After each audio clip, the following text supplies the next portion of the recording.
Chaque été, mes enfants pleuraient quand grand-mère disait qu'il n'y avait pas de place pour nous. Alors j'ai construit un complexe hôtelier en bord de mer, je l'ai rempli d'amour, et j'ai renvoyé à ma mère ses propres mots cruels. Amélia, ma chérie, je suis tellement désolé, mais il n'y a tout simplement pas assez de place, encore cette année. Ces mots m'ont hanté pendant 8 étés consécutifs. Et chaque fois que ma mère les prononçait, sa voix était si douce, comme si elle s'excusait de ne plus avoir de biscuits à une vente de gâteaux, et non pas d'exclure moi et mes enfants d'une tradition familiale qui avait défini toute notre enfance. Ce qui s'est passé ensuite a choqué tout le monde et a changé notre famille pour toujours. J'ai acheté un luxueux complexe hôtelier en bord de mer, je l'ai réservé au complet, et quand elle a demandé si elle pouvait venir, je lui ai dit les mots exacts qu'elle m'avait répétés pendant toutes ces années. Désolé, il n'y a tout simplement pas de place. Laissez-moi reprendre depuis le début. Je m'appelle Amélia, j'ai 36 ans, je suis divorcée et j'élève 2 enfants extraordinaires, Alex, 9 ans, et Mia, 7 ans. Ma sœur, Olivia, a 35 ans, elle est mariée à un représentant commercial nommé Mike et a réussi, on ne sait comment, à donner naissance à 4 enfants en 6 ans, Jacques, Ava, James et Aria. On croirait qu'elle a trouvé un code de triche pour la vie, à la façon dont ma mère la traite comme une reine. Chaque année, depuis que la famille d'Olivia a dépassé les 2 enfants, je recevais le même appel de ma mère en mars, réglé comme une horloge. Il n'y a tout simplement pas assez de place au chalet de la plage cette année. La famille d'Olivia est si grande maintenant, tu comprends, n'est-ce pas? Non, je ne comprenais pas. Parce que cette maison avait 4 chambres, 3 salles de bain et une immense terrasse panoramique surplombant l'Atlantique. Largement assez de place. Juste pas pour moi. Pendant ce temps, le clan d'Olivia débarquait avec des bouées, des chapeaux de soleil et assez de snacks pour remplir un distributeur automatique. Ma mère déroulait le tapis rouge, littéralement. Elle remplissait la maison des plats préférés d'Olivia, achetait de nouveaux jouets de plage pour les enfants, et repeignait même les chambres d'amis pour qu'elles correspondent à leur esthétique. Et nous? Alex et Mia restaient assis près de la fenêtre, demandant « Pourquoi on ne va jamais à la maison de plage de grand-mère, maman ?» Que étais-je censé dire? Parce que grand-mère ne pense pas que nous comptons. Le pire, c'est que ce n'était pas juste une question de vacances. C'était une question d'invisibilité. Je m'étais tué à la tâche pour créer une entreprise de design graphique à partir de zéro après mon divorce. Je faisais des journées de 12 heures, jonglant entre les sorties d'école et les appels de clients. Je payais les factures, maintenais les lumières allumées, et pourtant, aux yeux de ma mère, c'est Olivia qui avait réussi. Elle m'appelait Amélia, qui cherche encore sa voie, comme si j'étais une enfant perdue avec des crayons de couleur et des rêves, et non une chef d'entreprise gagnant un salaire à 6 chiffres. Olivia, en revanche, pouvait tout faire rater et être quand même qualifiée de « super maman ». L'été dernier, j'ai décroché un client de rêve. Une grande entreprise de technologie qui voulait une refonte complète de sa marque. Un contrat à 6 chiffres. J'étais fier, excité. Je l'ai dit à ma mère à son dîner d'anniversaire. Elle a à peine levé les yeux de son verre de vin. C'est merveilleux, ma chérie. Peut-être que maintenant tu pourras trouver un vrai travail. Olivia a gloussé, trinquant. Elle adore jouer avec son ordinateur, n'est-ce pas? Mais la goutte d'eau qui a fait déborder le vase, ce n'était même pas elle. C'est ce qu'Olivia a dit juste après que maman m'a servi son discours annuel du « pas de place à la plage ». Peut-être que si tu avais une vraie carrière, tu pourrais te permettre tes propres vacances, a-t-elle dit, d'un ton faussement mielleux. Nous ne devrions pas avoir à renoncer à notre temps en famille parce que tu n'arrives pas à reprendre ta vie en main. J'ai souri, hoché la tête, fait semblant d'être d'accord. Mais à l'intérieur, quelque chose s'est brisé. Et quelque chose de plus fort a pris sa place. Je n'ai pas pleuré cette nuit-là. J'ai commencé à planifier. Et ce que j'ai fait ensuite, personne dans ma famille ne l'a vu venir. Le lendemain matin, j'ai fait une liste. Pas une liste de choses à faire, plutôt une liste pour leur prouver qu'ils ont tort. En haut, souligné à l'encre rouge, trouver un endroit mieux que leur stupide maison de plage. J'ai commencé par chercher des chalets, des villas, des cabanes de luxe dans les arbres, tout ce que vous pouvez imaginer. Mais rien ne convenait, jusqu'à ce que je le trouve. Un vieux complexe hôtelier délabré sur une portion de plage privée en Caroline du Nord. Abandonné, envahi par la végétation, mais la structure était solide. À la seconde où je l'ai vu, j'ai su que c'était ça. Le joyau de ma vengeance. j'ai utilisé une partie de mes économies, contracté un prêt commercial sous le nom de ma société, et l'ai appelé Mia and Alex Retreat, un petit quelque chose nommé d'après les deux humains qui n'ont jamais cessé de croire en moi. Mon comptable a pensé que j'avais perdu la tête. Vous voulez acheter quoi? Un complexe hôtelier en bord de mer? Pour un usage personnel, des locations de groupe, et d'autres choses, ai-je dit, d'un ton probablement un peu trop glacial. La rénovation a pris des mois. Entrepreneur, peintre, designer. Je refaisais des journées de 16 heures, non seulement pour le rendre beau, mais pour le rendre indéniable. Chaque coin était soigné, piscine à débordement, salle d'arcade pour les enfants, terrasse de yoga avec vue sur l'océan. J'ai fait broder des serviettes personnalisées avec nos initiales, rempli le frigo des snacks préférés de mes enfants, et transformé la suite principale en un nid douillet et élégant dont j'avais toujours rêvé. Pendant ce temps, Olivia postait à nouveau sur les hashtags vibes de la plage. Ma mère commentait sous chaque photo, tellement bénie d'être entourée de tous mes bébés. Sauf, bien sûr, l'autre fille et ses deux petits-enfants. Mais je jouais sur le long terme. Et quand l'été est arrivé, j'ai réservé le complexe pour 8 semaines complètes. Une semaine juste pour moi et les enfants. Les 7 autres pour des amis, des clients, des mères célibataires que je connaissais et qui n'avaient pas eu de vraies vacances depuis des années. J'ai organisé des semaines calmes pour les télétravailleurs, mis en place des babysitters et offert des séances photos gratuites pour leurs albums de famille. Les avis en ligne ont explosé. Puis le message est arrivé. C'était un texto de maman, un que j'ai capturé, imprimé et gardé dans un tiroir, tant il était délicieux. Salut ma chérie, Olivia a dit que ton petit complexe a l'air incroyable. Y a-t-il une chance qu'une chambre soit disponible en août? Le chalet a besoin de réparation et on s'est dit que ce serait sympa de changer un peu cette année. Tiens-moi au courant. Cœur scintillant. C'est là que j'ai tapé en retour les mots exacts qu'elle m'avait servis, mot pour mot, pendant 8 années consécutives. Tellement désolé, il n'y a tout simplement pas assez de place. Tu comprends, n'est-ce pas? Olivia m'a envoyé un mémo vocal plus tard dans la nuit. Elle m'a traité de manipulatrice, m'a dit que j'étais immature et mesquine, que je gâchais les souvenirs d'été de ses enfants. Je n'ai pas répondu. J'ai juste posté une photo de groupe de moi, Alex, Mia et 10 autres familles, rayonnant devant la piscine à débordement. Légende, il y a toujours assez de place pour les gens qui ont fait de la place pour moi. Et pourtant, le meilleur rebondissement, ce n'était même pas la vengeance. C'était ce qui est venu après. Parce qu'Olivia n'était pas la seule à regarder. L'appel que j'ai reçu ensuite a tout changé. L'appel est arrivé un mardi en milieu d'après-midi.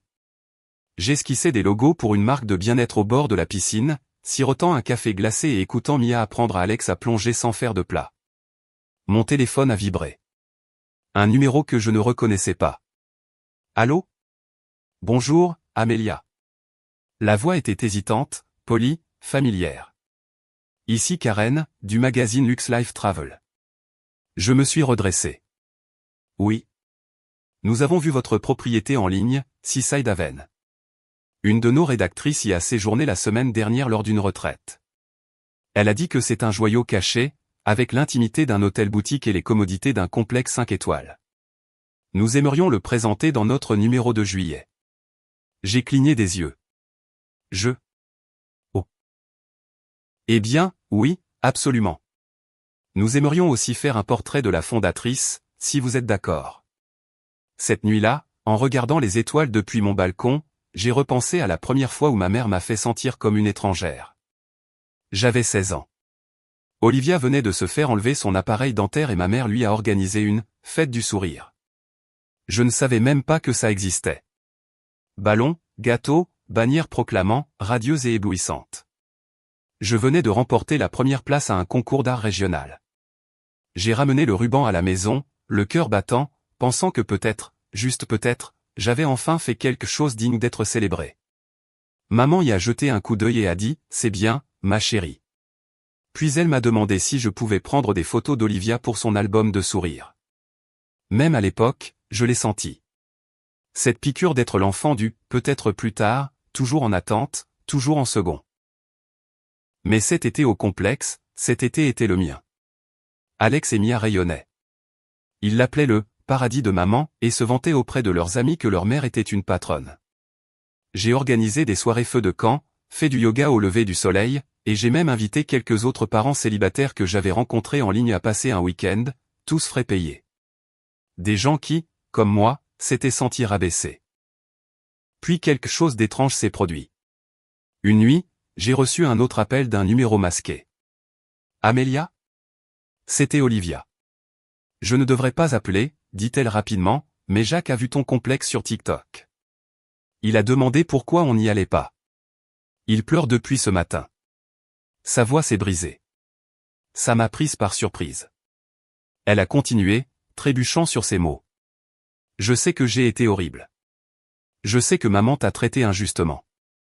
Mais mes enfants, toute cette histoire les perturbe. Un temps de silence. Pourrions-nous venir, juste pour une nuit? Ils n'ont même pas besoin de chambre, on pourrait dormir dans la voiture. J'ai failli rire. Olivia, la reine du luxe, suppliant pour un coin de plancher. Mais j'ai regardé Alex. Il dormait sur le canapé, ses mains encore recroquevillées autour d'une guimauve à moitié mangée. J'ai pensé aux nuits où j'avais pleuré dans mon placard parce que mes enfants ne comprenaient pas pourquoi ils n'étaient pas aimés de la même manière. J'ai pensé aux douzaines de photos de famille où je n'étais pas. Et j'ai pensé à ce que je voulais, vraiment. Pas seulement la vengeance. La paix. Vous ne pouvez pas rester ici, lui ai-je dit doucement. Mais peut-être qu'on peut se voir quelque part, pour parler. Mais Olivia ne voulait pas de ça. Elle a raccroché, de nouveau en colère. Elle n'avait pas changé. Mais moi, si. Le lendemain matin, j'ai reçu un email du magazine de voyage. Il voulait mettre mon portrait en couverture. Le titre, de l'oublier à la fondatrice, l'évasion d'une femme vers l'autonomie. J'ai souri, pliant l'email dans mes souvenirs comme une lettre que j'avais attendu toute ma vie de recevoir. Mais ce que je ne savais pas, c'est qu'Olivia n'avait pas abandonné. Pas encore. Et son prochain coup, ce n'était pas juste mesquin. C'était dangereux. Ça a commencé par un avis sur Yelp. Une étoile. Pas de mots, juste la photo floue d'un cafard qui ne correspondait même pas à ma décoration. Puis un autre, la propriétaire était grossière, a crié sur nos enfants. Arnaqueuse totale. Celui-ci contenait mon nom. À la fin de la semaine, Seaside Haven était passé de 5 étoiles à 3,2. Et puis j'ai reçu le message vocal. J'espère que tu profites de ton quart d'heure de gloire, Amélia. Parce qu'une fois que les gens découvriront qui tu es vraiment, ils fuiront ton petit complexe. La prochaine fois, peut-être que tu ne mettras pas ta propre famille à la porte. Sa voix était inimitable. Olivia.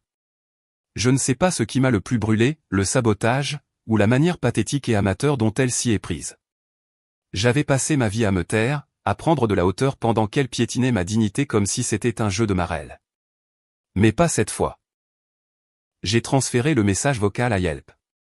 J'ai mis en ligne une vidéo sur la page officielle du complexe. Juste moi, debout devant la piscine à débordement, tenant la couverture du magazine avec mon visage dessus. Ce complexe a été construit après une vie entière à m'entendre dire qu'il n'y avait pas de place. Pour tous ceux qui se sont sentis petits, indésirables, oubliés, j'ai créé cet endroit pour vous. C'est devenu viral. Je ne m'y attendais pas, mais les commentaires ont afflué. Des histoires de gens dont les familles leur avaient fait sentir qu'ils n'étaient jamais assez bien. Des gens qui disaient, j'ai réservé un séjour juste à cause de ça. Les réservations ont triplé en 48 heures. Mais Olivia n'avait pas terminé.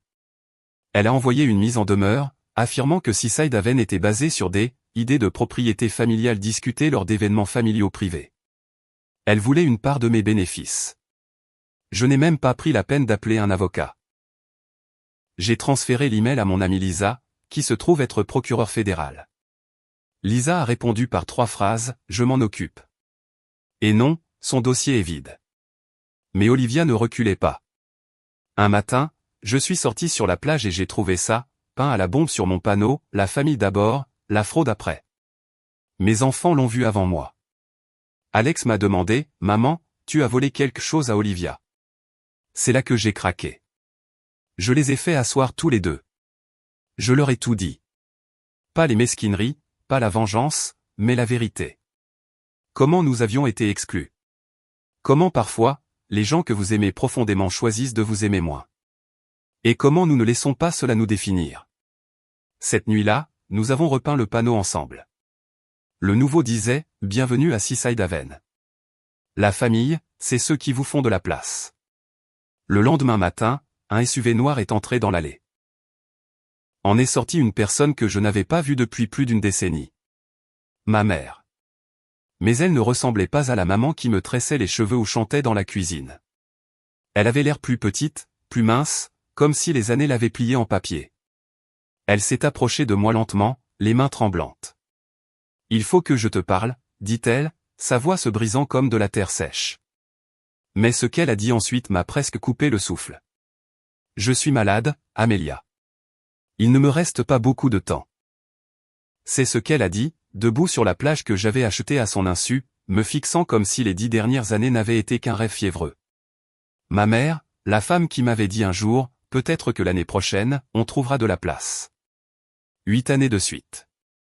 Elle avait l'air plus vieille maintenant, pas seulement à cause des rides ou des cheveux clairsemés, mais dans ses yeux. L'étincelle qui s'allumait pour Olivia avait disparu, remplacée par quelque chose de vide. J'ai une insuffisance hépatique, dit-elle, sa voix à peine audible par-dessus les vagues. Les médecins disent 6 mois, peut-être moins. Je ne savais pas quoi ressentir. De la colère? Du soulagement? Rien. Je veux juste que ma famille soit réunie, murmura-t-elle. Avant que je parte. J'ai laissé le silence s'installer. C'était le même silence avec lequel j'avais vécu chaque été où elle oubliait l'existence de mes enfants. Le même silence qu'elle m'avait offert quand je lui avais parlé de mon divorce, de mon entreprise, de mon succès. Toujours souriante, toujours condescendante. Tu sais, ai-je dit finalement, j'avais l'habitude de m'asseoir sur le porche chaque mois de juin. Je préparais un sac pour les enfants, juste au cas où tu appellerais pour dire qu'il y avait de la place. Ses yeux se sont embués. Pas de compréhension. De culpabilité. Peut-être de peur. J'ai eu tort, dit-elle. Mais tu as assez puni Olivia, n'est-ce pas? Et c'est à ce moment-là que j'ai réalisé. Elle n'était pas venue ici pour dire au revoir. Elle était venue pour protéger Olivia. Même maintenant, même face à la mort, son premier instinct était de défendre la fille qui avait peint, la famille d'abord, la fraude après, sur le panneau de mon complexe, qui avait posté de faux avis, qui avait essayé de me ruiner. Je me suis détourné, regardant les vagues. Tu sais ce qui était le pire, ai-je dit doucement. Ce n'était pas le rejet. Ce n'était pas les anniversaires que tu as manqués. C'était de voir mes enfants pleurer parce qu'ils pensaient qu'ils n'étaient pas assez bien pour leur propre grand-mère. Elle a tressailli, comme si je l'avais giflée. Je ne réalisais pas, a-t-elle murmuré. Non, ai-je dit. Tu n'as jamais voulu. Elle a demandé à rester une nuit. Juste une. Elle a dit qu'elle dormirait sur le sable s'il le fallait. Je l'ai laissé faire. Non pas parce que je lui pardonnais, mais parce que je voulais qu'elle voie. Qu'elle marche à travers l'endroit qu'elle disait que je serais incapable de gérer. Qu'elle mange dans le restaurant que j'avais conçu. Qu'elle nage dans la piscine construite par une fille qu'elle pensait, encore en train de chercher sa voie. Elle est partie le lendemain matin, sans un mot. 3 mois plus tard, j'ai reçu l'appel. Elle était partie. Elle a laissé une petite enveloppe. Pas d'héritage, pas de grandes excuses. Juste une photo. C'était moi, à 6 ans, couverte de peinture à doigts, souriant à l'appareil photo. Au dos, d'une écriture que je ne reconnaissais pas, il était écrit, c'était toujours elle la plus brillante. J'ai pleuré. Pas pour elle, mais pour la petite fille qui avait besoin d'entendre ça et ne l'a jamais entendu. J'ai gardé la photo. Je l'ai encadrée et accrochée au mur du hall de Seaside Haven. Juste à côté d'une plaque qui dit « Ce complexe a été construit pour les oubliés, les exclus, les enfants du peut-être l'année prochaine. Ici, il y a toujours de la place pour vous. »